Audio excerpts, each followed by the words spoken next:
Imagine this, the year is 1942 and still humans don't know how to save. I've never been a good saving person. I don't like to save money. I don't have bank account. I'm horrible at saving money. Groceries cost about $8 to $9 per week for a family of 4, which is around $160 today. And World War II had been going on for about 3 years now. Amidst all this, we see the rise of a young and promising man named Warren Buffett. As Joe mentioned at the top, today is Warren Buffett's last day as CEO. How wealthy are you? I mean, I'm reading that you're 77 billion. Investing is really not complicated. I mean, the basic framework for it is simple. So yeah, that's Warren Buffett. And he started investing at the age of 11, where he bought his first stock from a company known as Cities Service Preferred. Now, I know if I do the math, I'm over 10 years late into this investing game, but anyways, I'm about to start it, so I bought my first stock. Yes, you can applaud.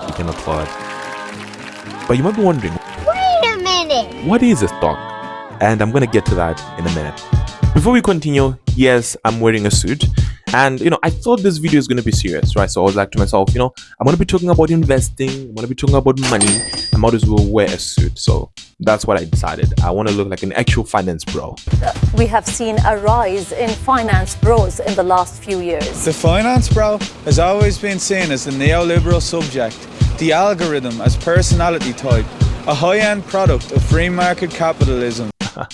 But anyways, let's get to stocks and shares. What is a stock? What is a share? So in order to explain this quite easily, I'm going to give you an easy example, right? So let's imagine I decide to start a company and I'm going to call it, let me think of a name, Kith Mobile, right? So let's say Kith Mobile is a company that makes and manufactures phones. Very simple, not so difficult of a task. So I make the phones and I sell them to my friends and my companies. $200 for a phone, $200 for a phone, and people are buying. And I'm like to myself, you know what? I want to scale this company. I want to make it so big and I want to make millions and millions of dollars. So I need a lot of initial capital to do this. tell them to bring me my money. What do I do? Where do I get money? I go to the stock exchange, right?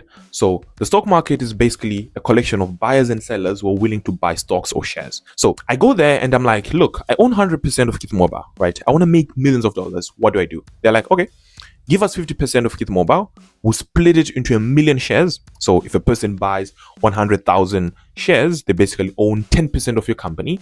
And if we do that, you can basically make all the profits that you get.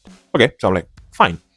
Please make it public. So they take your company and they put it on the stock market so that buyers or investors can be able to buy your company. So this is known as an IPO, an initial public offering. So your company is being offered as a sacrificial lamb to the public, right? They can buy it, they cannot. It's honestly up to them. So what happens is that we can start selling your shares at $20. So my shares are being sold at $20 each. Now, people are very interested. They come and they buy my shares. So they're like, can I have 1 share of Kith Mobile, please? They're given. 2 people come, 3 people come, 500,000 people come. They're buying Kith Mobile shares at $20. Look at that. I've actually made 10 million, right? Which is very fascinating and actually very crazy. So I've been able to make 10 million. So I use that money to build up Kith Mobile. Now I have 500,000 shares that are still left. So you can have a lot of people now coming in and be like, I want a piece of the pie. I want Kith Mobile. I want Kith Mobile. So what's happening is that Kith Mobile is now more valuable because a lot of people want Kith Mobile, right? The more people want something, the more valuable it becomes. So a buyer will be like, can I please buy Kith Mobile for $60? So the sellers will be like, okay, because they're realizing, well, we bought it at 20.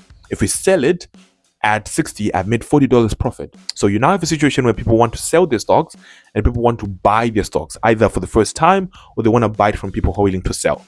And that constant exchange between buyers and sellers is what makes up the stock exchange. The people will be holding the stock, believing it's going to go higher in value, and they'll sell it when it's higher, right?